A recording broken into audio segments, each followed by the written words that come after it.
Sa mundo po natin ay may tunggalian, kasamaan at kabutihan, kadiliman at kaliwanagan.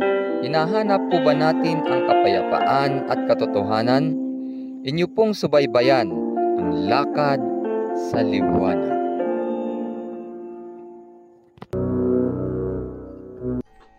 Isang magandang araw sa ating lahat, mga kapatid at mga kaibigan. Nawa sa biyaya at habag ng ating pong Panginoon, tayo pong lahat ay nasa mabuting kalagayan. Atin po muling ipagpapatuloy ang ating pong pag-aaral ng salita po ng ating Panginoon at talutigit ang tungkol po sa mga fundamental principles. At tayo po ngayon ay nasa ika-6 na fundamental principles, ang prophecy.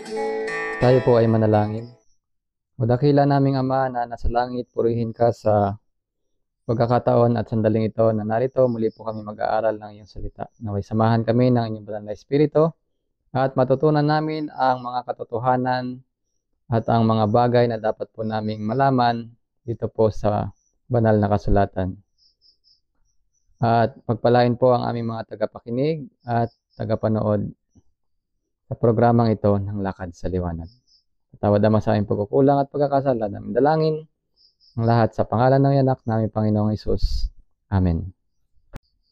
What is prophecy? Ano po ba ang propesiya na sinasabi sa banal na kasulatan? Ang sabi po sa Merriam-Webster Dictionary,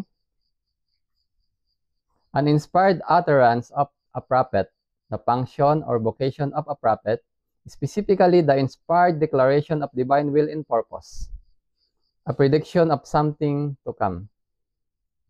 Malinaw po dito na sinasabi na ang propesiya ay nagmula po sa Diyos na ginabayan niya ang propeta. Nag-appoint po siya ng mga prophet o propeta, babae o lalaki. At specifically sabi po dito na sila po ang ginamit ng Diyos ng ang mga propeta. At sabi dito ay, lalo tigit ang prophecy ay sinasabi nito ang mangyayari sa future o sa hinaharap. Kaya nga sabi po sa aklat ng Hebrew, God who at sundry times and in diverse manners spake in time past unto the fathers by the prophet. At ang Diyos din naman ay nagsalita sa ating mga magulang sa iba't ibang panahon, sa iba't ibang paraan, sa pamamagitan ng mga propeta. Sinasabi dito malinaw na mga kapatid at mga kaibigan na ang Diyos ay nagsalita sa iba't ibang panahon, sa iba't ibang paraan, sa pamamagitan ng mga propeta. Kagaya po ng panahon ng mga patriarka, panahon po ni Noah, panahon po ni Moses, panahon ng mga propeta, panahon ni Elijah. Ibig sabihin ay may ginagamit po ang Diyos sa bawat panahon at ganoon din po sa panahon natin ngayon, sa huling panahong ito, sa huling araw na ito, na ang Diyos ay gumamit ng mga propeta, lalo tigit ang propeta ng mga Seventh-day Adventist sa huling araw na ito, propetesa na walang iba kundi si Ellen G. White. Kaya mahalaga po ang mga sulat ng ating pong propetesa. Why prophecy is important? Bakit kaya mahalaga ang propesiya? Where there is no vision, the people perish. Na kapag walang pangitain na ipinapakita sa mga propeta, tayo bilang tao, kayo at ako, ay maaaring magkaroon ng kapahamakan, umapahamak at hindi maligtas. Kaya nga, napakahalaga ng gampanin ng isang propeta at lalo tigit ang propesiya na ipinapadaan sa kanya ng ating Diyos. Bakit kaya ibinigay ang mga propesiya? Why was prophecy given? For whatsoever things were written aforetime were written for our learning, that we through patience and comfort of the scriptures might have hope. Sapagkat anumang mga bagay na naisulat pa noon, na isinulat para sa hinaharap, ay para sa ating ikatututo. Ang mga propesiya po pala na isinulat ng mga propeta ay para sa ikatututo ng bawat isa po sa atin. upang sa gayon sa ating pagtiyatyaga, sa ating pong paghahanap at pagsasaliksik ng mga kasulatan, ng mga katotohanan, tayo po ay magkakaroon lalo't higit ng pag-asa at kaligtasan. All Scripture is given by inspiration of God and is profitable for doctrine, for reproof, for correction, for instruction in righteousness. Lahat ng mga kasulatan ay ibinigay ng Diyos. At ito ay para rin naman sa ating ikatututo, sa pagtuturo, sa pagsansala, sa pagsaway, sa ikatututo sa katuwiran, lalo tigit sa katuwiran ng ating pong Panginoong Jesucristo, kung paano po natin makukuha o matutulad ang katuwiran ng ating pong Panginoong Jesucristo. Sabi po sa aklat ni Pedro, "For the prophecy came not in old time by the will of men, but holy men of God spake as they were moved by the Holy Ghost." Sapagkat walang anumang hula o propesiya ang nagmula sa sariling pagpapaliwanag ng tao, kundi ang tao ng Diyos o ang mga propeta na ginamit ng Diyos ay nakipag-usap ang Diyos sa pamamagitan ng kanyang espiritu o ng banal na espiritu. Anumang sinulat ng mga propeta ay ito ay nagmula sa Diyos, sapagkat ang mga propeta at ang mga tao na ginamit ng Diyos sa iba't ibang panahon, sa iba't ibang paraan, sa pamamagitan po ng mga propeta ay kinasihan ng kanyang espiritu. What are the inspired books apart from the Bible that contain the light that will open many blind eyes? Bukod po kaya doon sa banal na kasulatan, ano pa kayang mga aklat na inspired na aklat na ginamit ng Diyos ang mga manunulat nito, lalo tigit sa huling araw na ito, ang naglalaman ng mga liwanag at katotohanan para po sa ating ikatututo at ikaliligtas, lalo tigit sa huling araw po na ito na ating panahon na kinabubuhayan.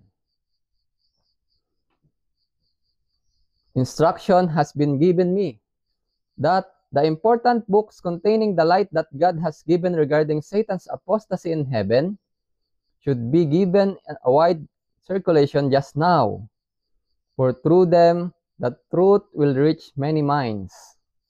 Patriarchs and prophets, Daniel and Revelation, and the great controversy are needed now as never before.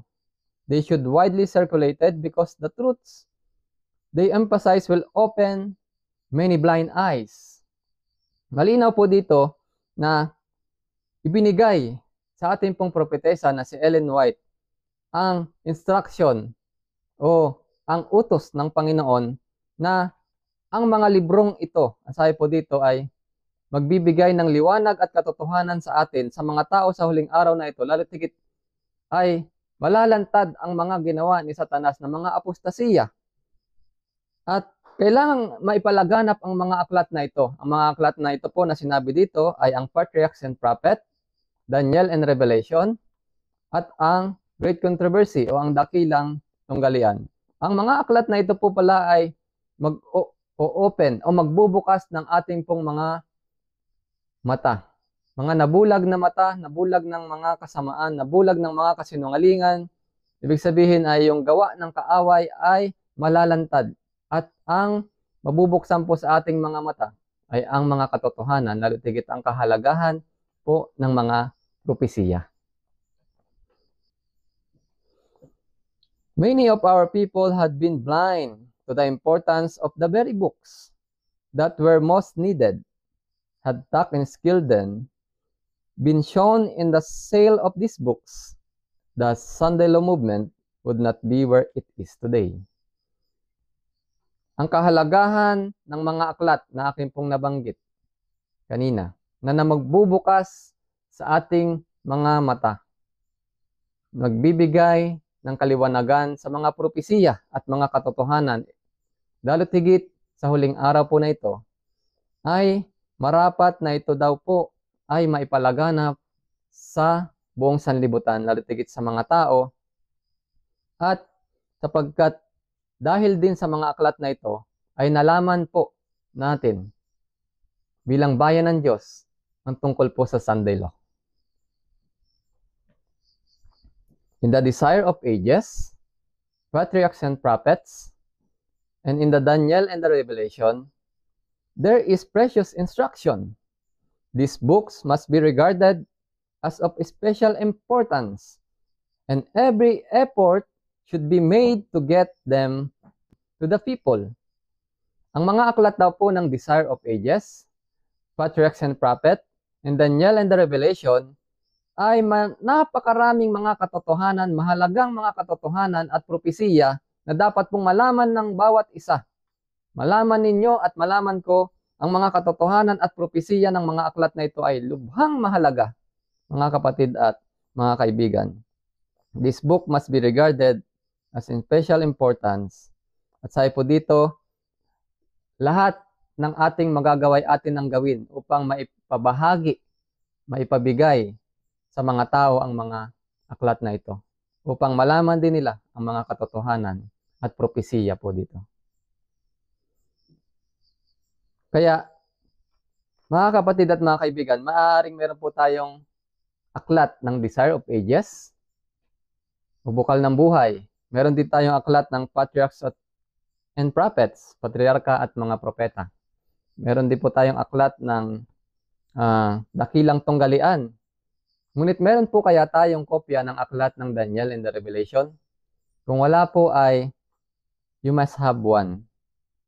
Sikapin po nating magkaroon ng aklat ng Daniel and the Revelation sapagkat mahalaga ang mga katotohanan at propesiya na sinasabi ng aklat na ito sa huling araw po na ito. Especially yung 1897 edition po ng Daniel and the Revelation. Mahalaga po ito sapagkat maraming mga edition ang lumabas after ng 1897 at lalo tigit yung 1944 edition ay hindi po siya ganun kapuro.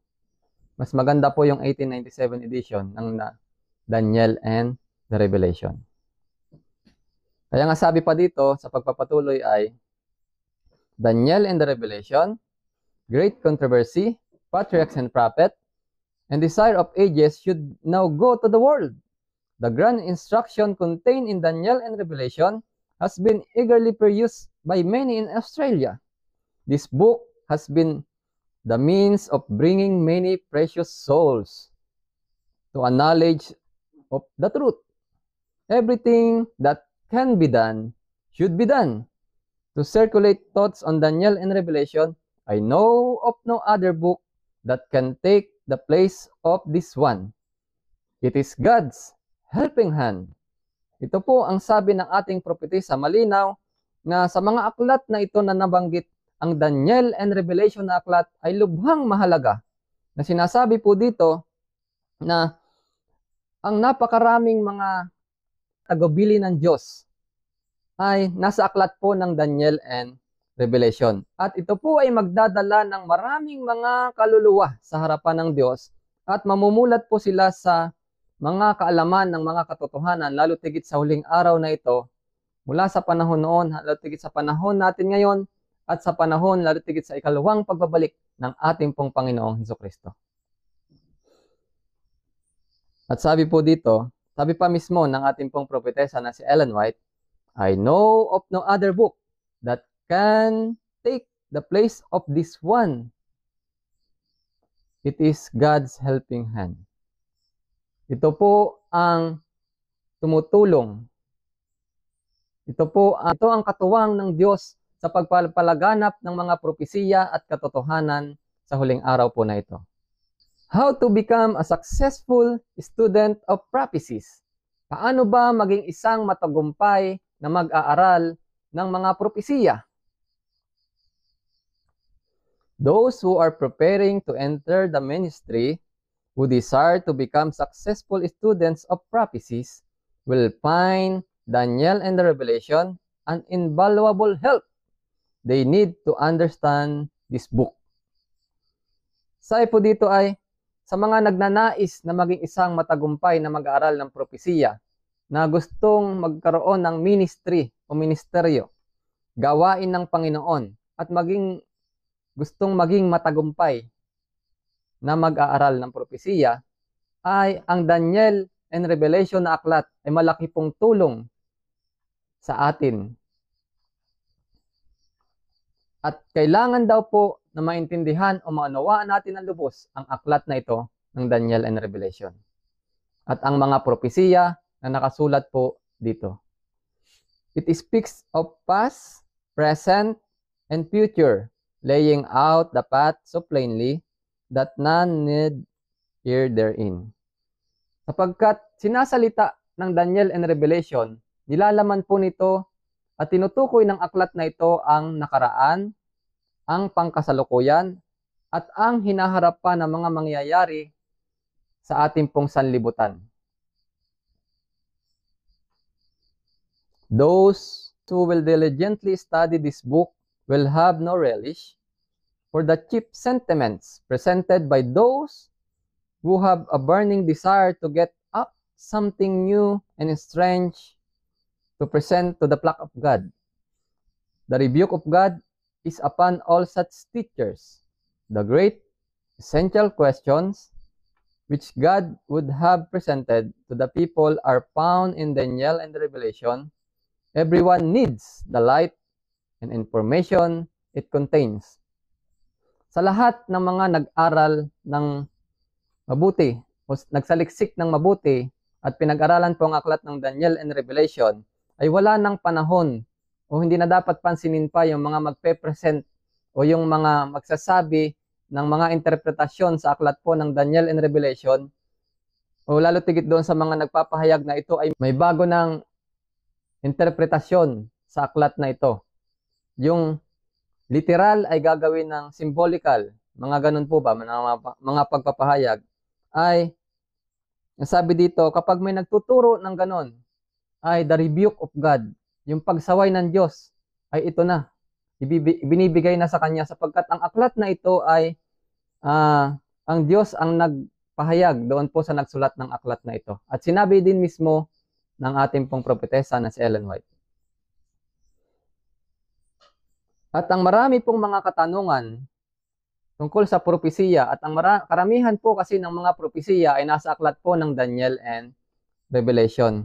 At ang bawat isa, ang bawat tao sana sa buong sanlibutan ay malaman ang mga liwanag at katotohanan na nilalaman ng aklat ng Daniel and Revelation.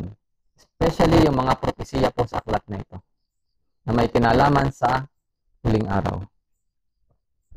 The interest in Daniel and the Revelation is to continue as long as probationary time shall last.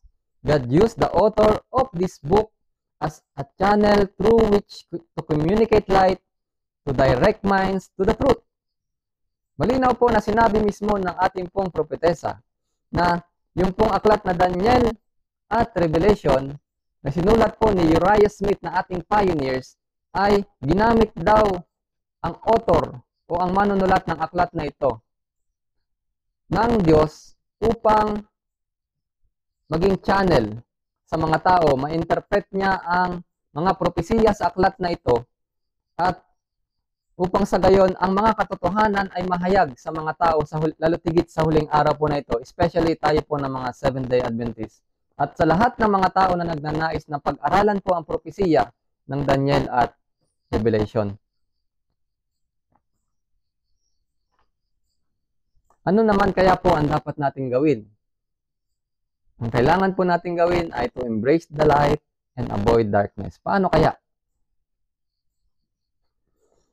The students in our school should carefully study Daniel and the Revelation so that they shall not be left in darkness. Para pala maiwasan po yung kadiliman, kasamaan, o yung anumang gawa ng kaaway, tayo po bilang mga estudyante o mag-aaral po ng propesiya ay masikap po nating pag-aralan o maingat po nating pag-aralan ang aklat po ng Daniel and Revelation upang tayo po ay hindi mapahamak. And the day of Christ overtake them as a thief in the night. Lalo tigit sa panahon po natin ngayon, sa panahon na kung saan yung awa ng ating pong Panginoon Diyos ay malapit na magsara po ang pinto ng awa. O yung tinatawag po nating the close of probation. The time of close of human probation. Yung sinasabi po dito na yung ang pagdating ng Panginoon na kagaya ng isang magnanakaw ay tinutukoy po nito ay ang tungkol po sa pagsasara ng pinto ng awa. If the youth will study this book and learn for themselves what is truth, they will be saved from many perils. Lalo tigit sa mga kabataan sa panahon po natin ngayon. Sa huling araw po na ito, mga kapatid at mga kaibigan, kapag pinag-aralan daw po ang aklat ng Daniel at ng Revelation na sinulat po ni Uriah Smith, ay malalaman po nila ang mga katotohanan at ang mga propesiya na may kinalaman sa huling araw na ito, at sila po ay maliligtas sa lahat o sa maraming mga panganib sa sanlibutan natin ngayon na gawa po ng kaaway. Kaya lubhang mahalaga ang aklat po ng Daniel and Revelation. Lubhang mahalaga ang propesiya sa bawat isa po sa atin. Kaya nga mga kapatid at mga kaibigan ko, isang talata na nais ko pong basahin sa aklat po ng Apokalipsis 1:3. Ang sabi po doon ay, mapalad ang bumabasa, nakikinig at tumutupad ng mga propesiya sa aklat na ito, sapagkat ang panahon ay malapit na. Kaibigan, nais mo po bang maging mapalad? Tayo po ay patuloy na magbabasa, makikinig at manonood po ng lakad sa liwanag, at tutuparin po natin ang mga sinasabi sa banal na kasulatan, lalo't higit sa mga propesiya. Kaya mga kapatid at mga kaibigan ko, napakahalaga po ng propesiya sa huling panahong ito upang sa gayon tayo po ay mabigyan ng babala kung paano ba tayo maghahanda sa nalalapit na pagbabalik ng ating pong Panginoong Jesucristo. Kaya nga mahalaga po ang banal na kasulatan, mahalaga po ang espiritu ng hula o spirit of prophecy sa huling araw na ito na sinulat po ng ating propetesa na si Ellen White at ng mga pioneers, especially Uriah Smith sa aklat po ng Daniel and Revelation. Kaya ating pong pagsumikapan na ito po'y ating pag-aralan ng mabuti upang sa gayon ang mga propesiya, lalo tigit ang may kinalaman sa pagtatapos ng sanlibutang ito, ay ating pong malaman at mabigyan po tayo ng babala kung paano po natin malalaman ang pagsasara ng pinto ng awa. Ano ba yung mga sinyalis sa pagsasara ng pinto ng awa o the close of human probation sa mga prophecy, at ano ba yung mga mahalaga pang mga propesiya. At kung kayo po ay may mga katanungan tungkol po sa mga propesiya sa aklat po ng Daniel especially and Revelation especially, ay pwede po kayong mag-comment at magtanong sa comment section po ng video na ito. Muli po nating subaybayan ang mga susunod pa po ng mga topiko sa programa po na ito ng Lakad sa Liwanag, upang sa gayon ito po ang magbubukas sa atin ng mga katotohanan at mga propesiya. Lalo tigit ang patungkol po sa kalusugan ay atin pong abangan at subaybayan. Maraming po salamat sa lahat po ng nanood ngayon, at purihin po ang Panginoon. To God be the glory.